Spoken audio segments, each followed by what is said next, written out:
nós fôssemos definir liderança do ponto de vista social, do ponto de vista da palavra, nós iríamos dizer para vocês que o líder é alguém que guia, é alguém que chefia, é alguém que comanda, alguém que orienta. Esse é o líder. Uma vez os discípulos chegaram para Jesus e fizeram um pedido para ele. Senhor, nós queremos que o Senhor nos faça o que te vamos pedir. Ele disse, o que é que vocês querem? O que nós queremos é que lá na tua glória, esse rapaz aqui sente à tua direita e esse outro rapaz aqui à tua esquerda. Jesus deve ter sorrido por dentro. Vocês não sabem o que estão pedindo.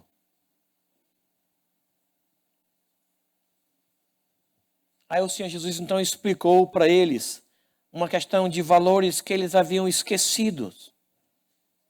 Mostrou para eles que o reino de Deus é dirigido por outros valores.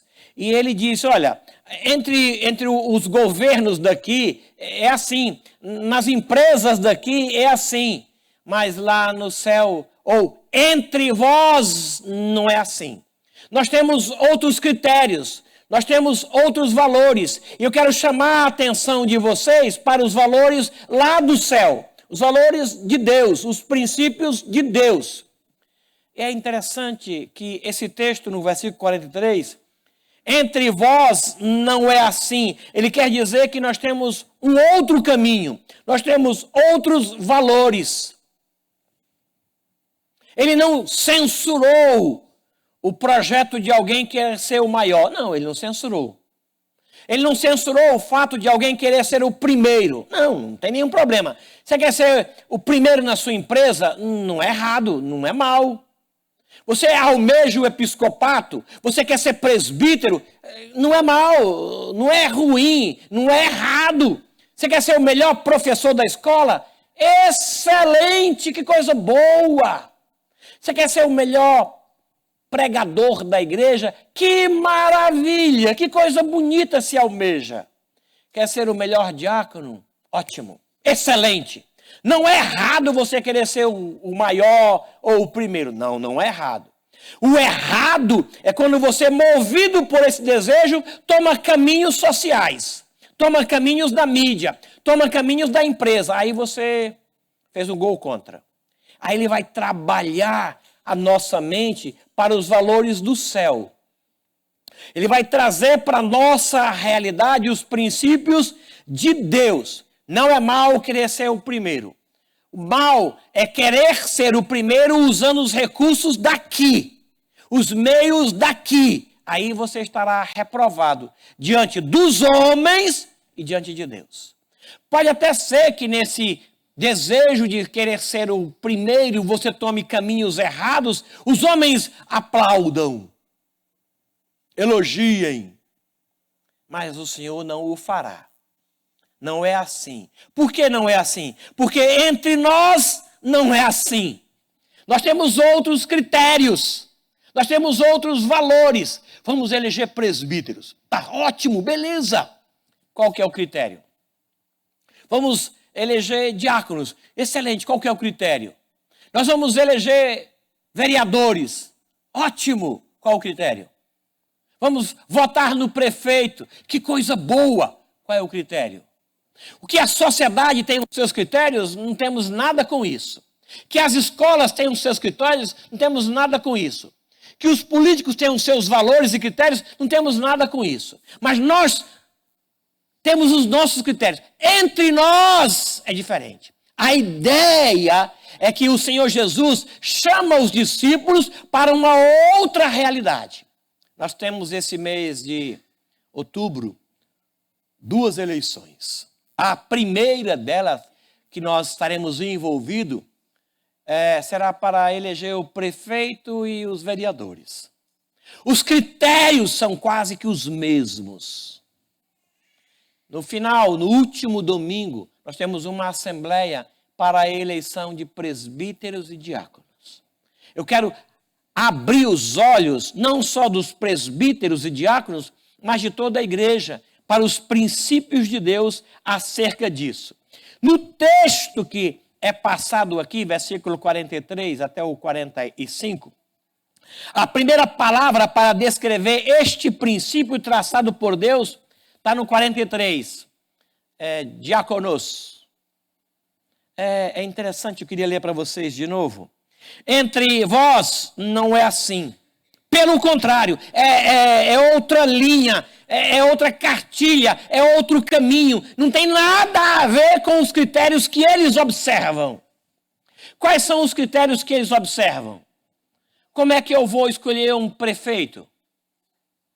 Quais são os valores que eu olho no prefeito? Conversando com um candidato, semana passada, candidato a vereador. Ele disse que alguém de igreja chegou para ele e disse que iria votar nele, porque entendeu de Deus que era para votar nele. E na sua casa eram 7 pessoas que iriam votar. E eles iriam votar naquele candidato. E o candidato agradeceu a lisura e a clareza. E em seguida a pessoa disse: mas nós estamos precisando de uma ajuda de você. E o candidato disse: claro, que tipo de ajuda?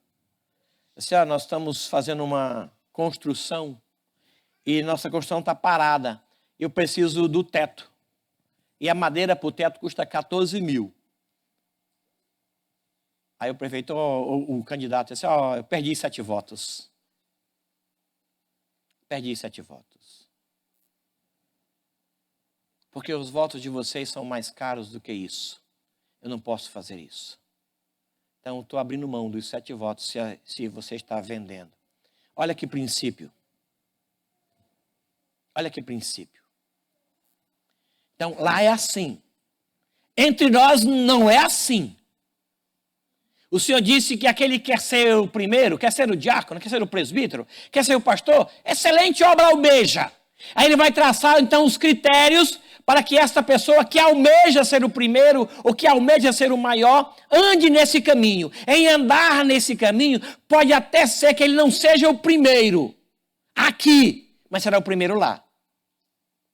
Eu não posso orar pedindo: Senhor, eu queria que lá na glória o meu filho sentasse à sua direita e o outro à sua esquerda, porque ali está debaixo dos teus olhos, ali o Senhor vai proteger, nada de mal vai acontecer com eles.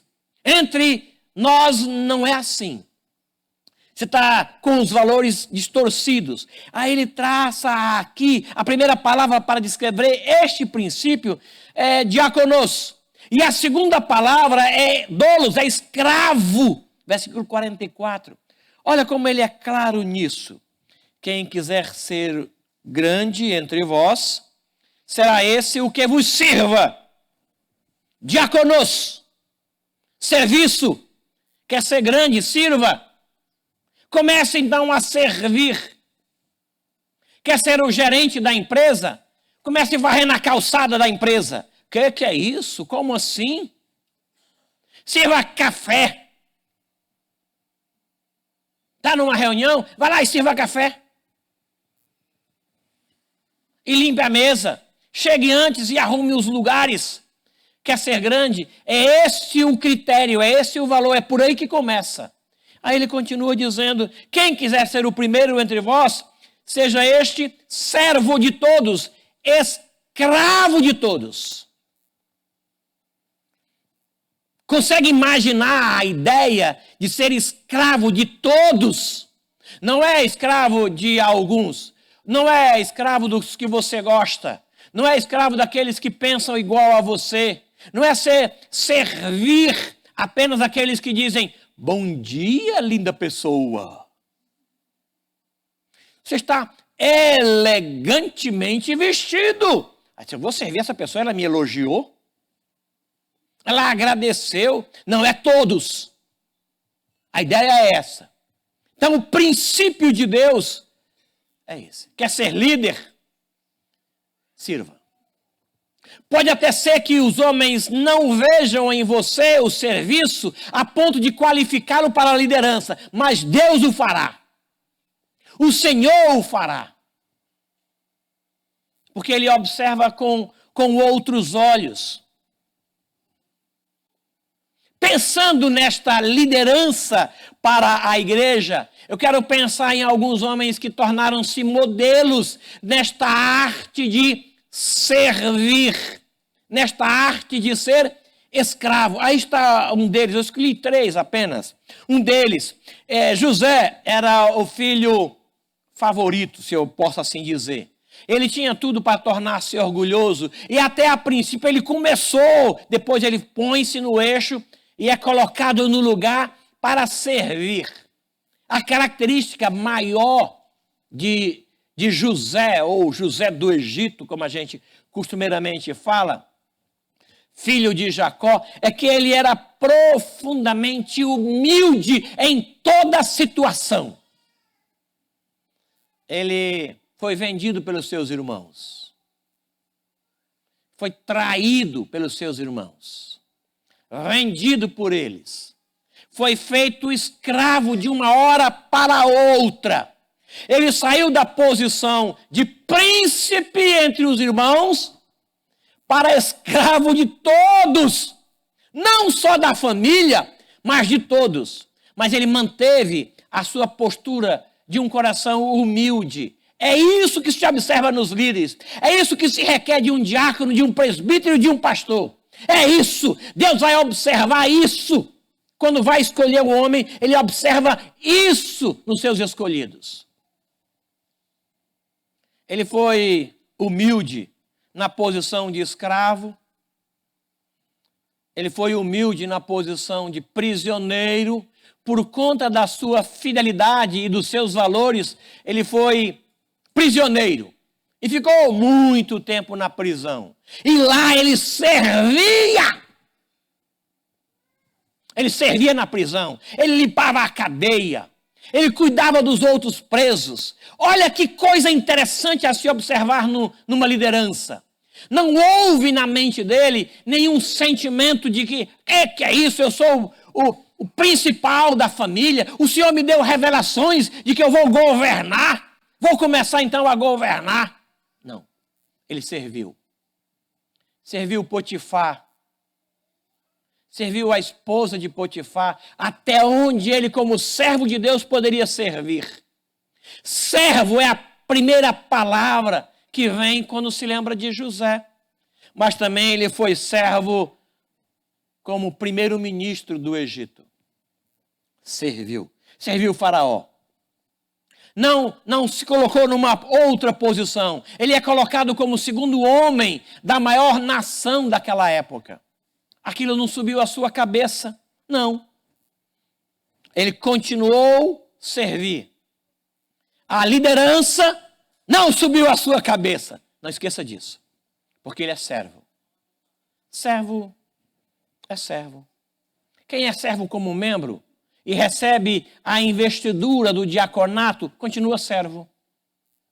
Quem é servo e recebe a unção do presbiterato, continua servo. Agora não. Agora eu sou presbítero. Aqui eu sou o pastor. E? Vice-presidente. E? Você é o pastor? Tá bom, e daí?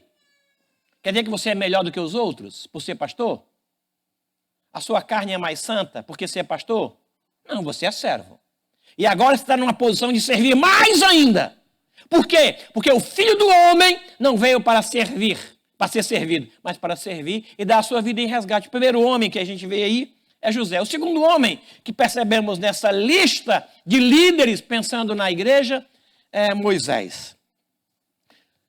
Vou abrir um parênteses aqui. Para mim, o maior homem da Bíblia, meu conceito, depois do Senhor Jesus, que não tem como comparar, é Moisés. Moisés é incrível. No que tange à liderança, no que tange ao exercício da liderança, Deus não errou ao escolher. Deus não errou ao insistir com ele para que ele fosse líder. Porque não teve nenhum outro caso que o Senhor tenha insistido tanto. como Moisés. Deus sabia do DNA dele. Deus colocou dentro dele aquele DNA. A ideia de servir, de estar pronto para servir de manhã, de tarde e de noite. Ele tinha disposição para isso e um coração altamente manso. Não obstante o posto que ele teve. Enquanto que José saiu de ser de príncipe a plebeu, Moisés andou na contramão. Saiu de plebeu para escravo. Ele anda exatamente na contramão de José. José era plebeu e foi colocado como príncipe. Moisés nasceu príncipe e foi colocado como plebeu por opção dele. Ele escolheu isso. Foi uma decisão dele. É interessante o Mateus 11. Olha a lógica no versículo 23 de Hebreus. Que Mateus? Hebreus 11, 23. Olha a lógica que acontece em todas as famílias. Pela fé, Moisés, apenas nascido, foi ocultado por seus pais durante 3 meses. Por quê? Porque viram que a criança era formosa. Ora mais. Como assim? Como assim? Conhecem alguma mãe que diga assim, meu Deus do céu, esse menino está sendo muito feio. Eu vou entregá-lo para a morte. Vou fazer outro. Chama o marido, vou fazer outro. Esse aqui estragou. Ele nasceu pelo avesso. Ninguém, nenhuma mãe. A única mãe que eu tenho conhecimento que escondeu o filho porque ele era feio é a minha mãe, Dona Maria Ofila. A família chegava lá para visitar e dizia assim, ele está dormindo, não mexe. Aí chorava lá. Aí ele acordou. A minha mãe disse que eu tinha 2 bolas, uma na cabeça e uma na barriga. Era a única coisa que tinha em mim, era barriga e cabeça. Feio a ponto de ela não querer mostrar. Mas Moisés não, Moisés foi na contramão. Disse que os pais, menino lindo, vamos guardá-lo 3 meses. Guardou por quê? Porque era propósito de Deus? Sim, mas eles não sabiam disso. Guardaram porque o menino era bonito. Todas as mães fazem isso desde então. Todas as mães. Todas. O princípio aqui é que o Senhor está adiante. Eles não ficaram amedrontados pelo decreto do rei, isso é coisa de Deus. Esse Moisés era manso, passou de príncipe a plebeu, sem lamentação, suportou a nova condição por 40 anos no deserto. Marcas da sua liderança, mansidão. Precisamos observar isso nos diáconos e nos presbíteros e nos pastores. Ele é manso. Se ele não é manso, se ele não é humilde, chega para ele. Não fala para a vizinha, não fala para o amigo. Chega para ele e diz assim, pastor, eu percebi que a sua posição lá não foi de mansidão. O que o senhor acha de rever isso? Se ele engrossar e dizer, quem você pensa que é para falar comigo assim? Aí ele não é pastor. Ele não é presbítero. Ele foi feito diácono, mas não foi por ordem de Deus. Tem que ser humilde e manso. Não pode subir a cabeça dele a sua posição. Porque a posição foi Deus que deu. Deus deu e Deus tira. Lembram de Jesus na conversa com Pilatos? Não sabes que eu tenho autoridade sobre você? Eu tenho autoridade sobre você. Jesus não disse, não tem não. Quem você pensa que é? Vai virar uma mosca. Não. Não.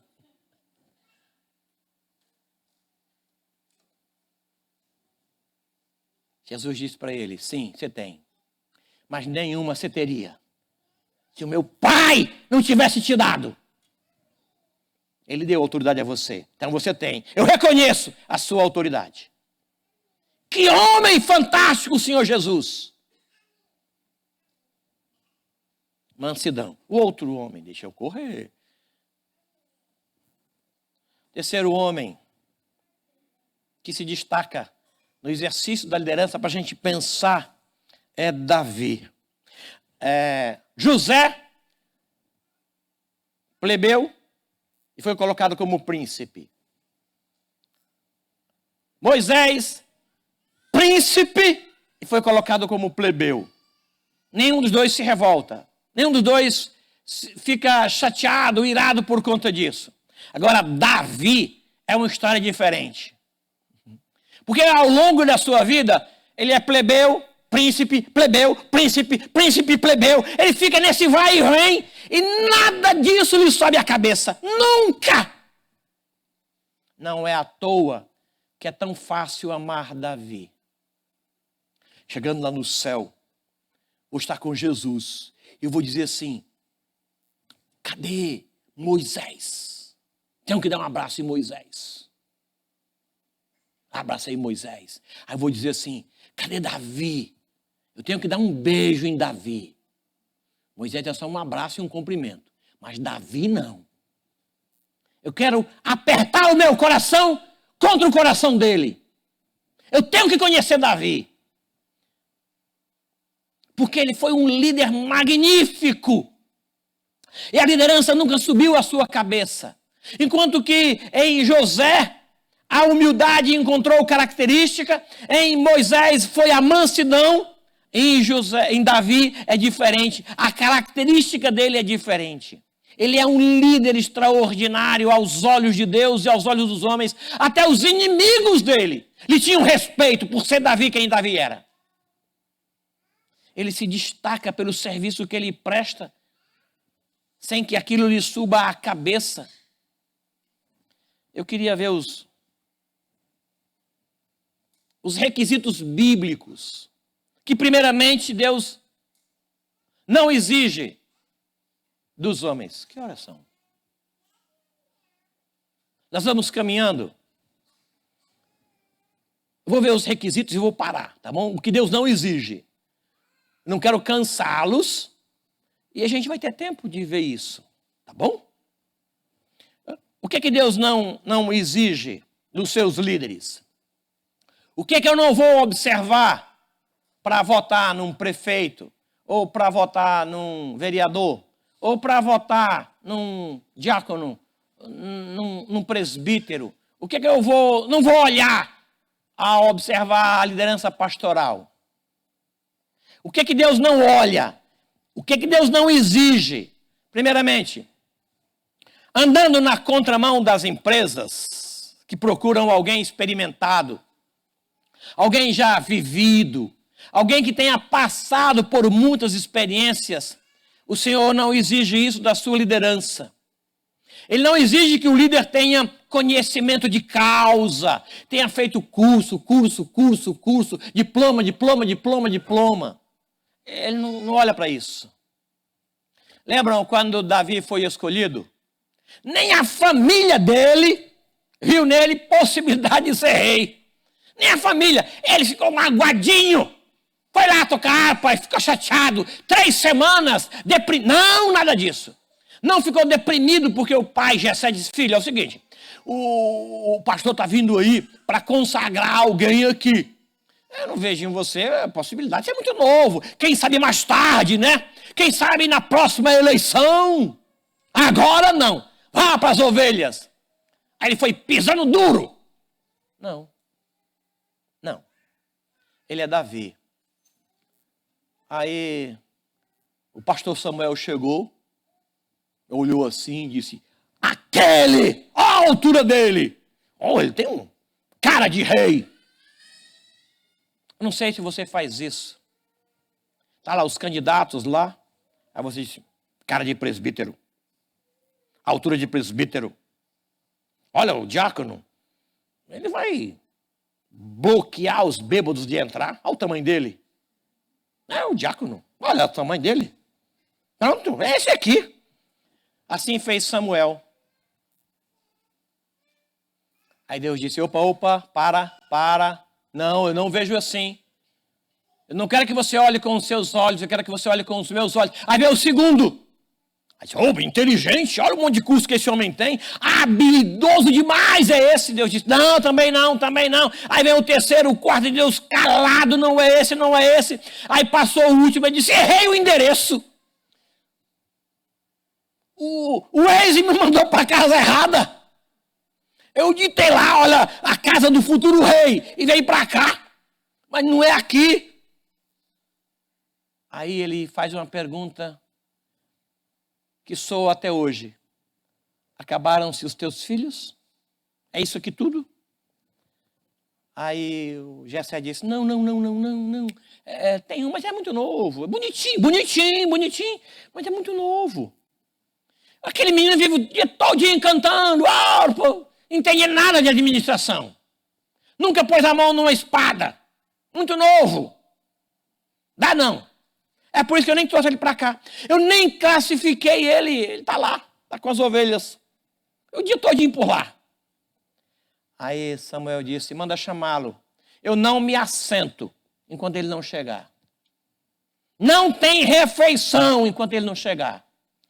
Aí mandaram chamar o menino, né? Passou um WhatsApp para ele. Volta aqui, o pastor quer te ver. Aí ele chegou lá, meio assim, como quem cai do carro de mudança, né?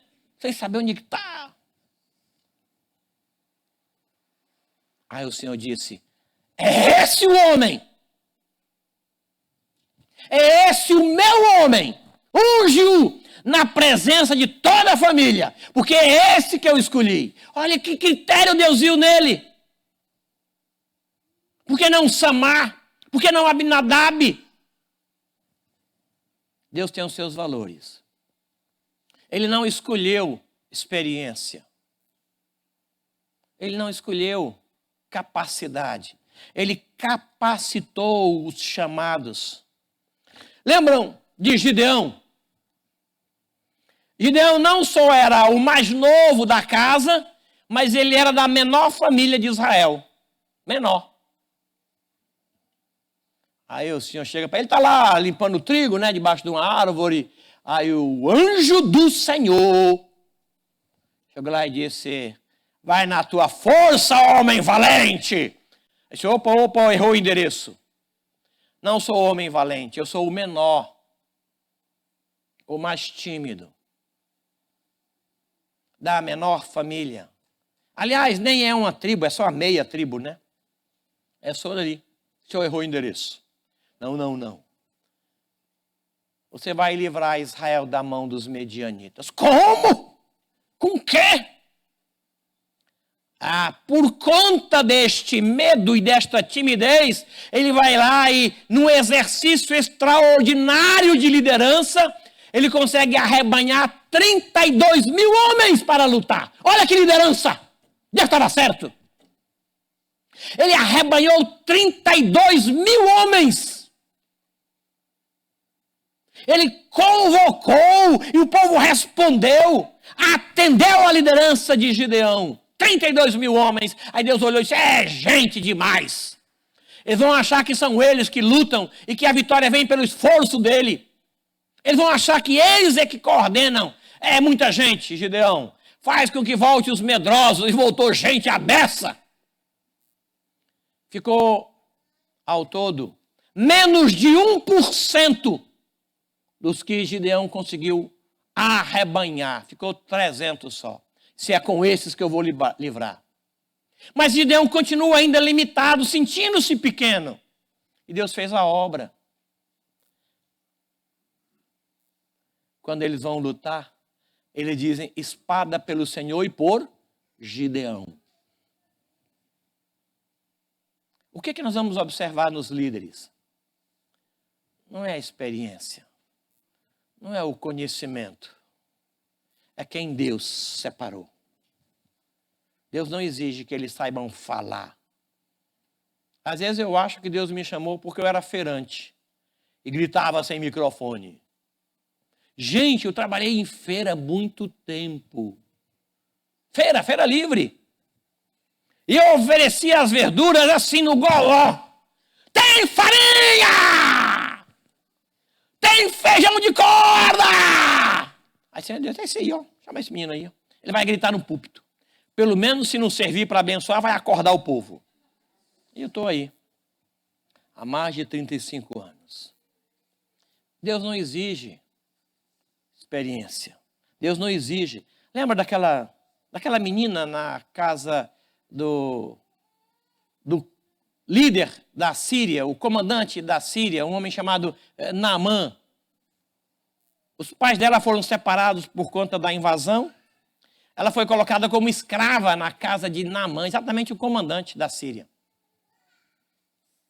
Aí um dia lá, humilde, querendo servir, ela falou com a esposa, a patroa: ah, se o meu patrão pudesse ir lá na minha terra, lá tem um homem que é profeta. Ele iria abençoar e curar essa enfermidade do meu patrão. Ela não está chateada, zangada, porque o patrão invadiu e dividiu a sua casa. Não tem ira nem mágoa no seu coração. Ela entende que o soberano coordena todas as ações. Ela aceita aquele governo opressor. Eu quero aprender isso com essa menina. Quero aprender isso com ela. Porque não é fácil desejar o bem do inimigo. Desejar a cura do inimigo. Não é fácil. Ela serve inimigo, mas ela se sujeita ao Senhor. E ela fala para a patroa, e a patroa fala para o marido fala para o rei. E o rei disse: vai lá! Ele é curado. Lembram disso, né? Ele é curado. 2 Reis, capítulo 5. Deus não exige experiência. O que a gente vai exigir dos nossos líderes? Experiência? Vou votar porque é bonitinho, porque é meu amigo. Vou votar naquele diácono. Gente, olha o tamanho dele. Esse presbítero, gente, é presbítero, olha só. Ele tem cara de presbítero, roupa de presbítero, fala que nem presbítero, é presbítero, eu vou votar nele. Não é assim. Dependência de Deus. Porque Deus não exige isso. Eu quero encerrar aqui. Próxima semana, a gente continua, se Deus quiser. Tá bom? Tem mais ainda 2 observações que Deus não exige. Só para um gostinho na boca. Deus não exige oratória. E Deus não exige faixa etária. E depois vamos ver o que Deus exige. Aí vamos ver que Deus exige o quê? Deus exige santidade. Deus exige coragem.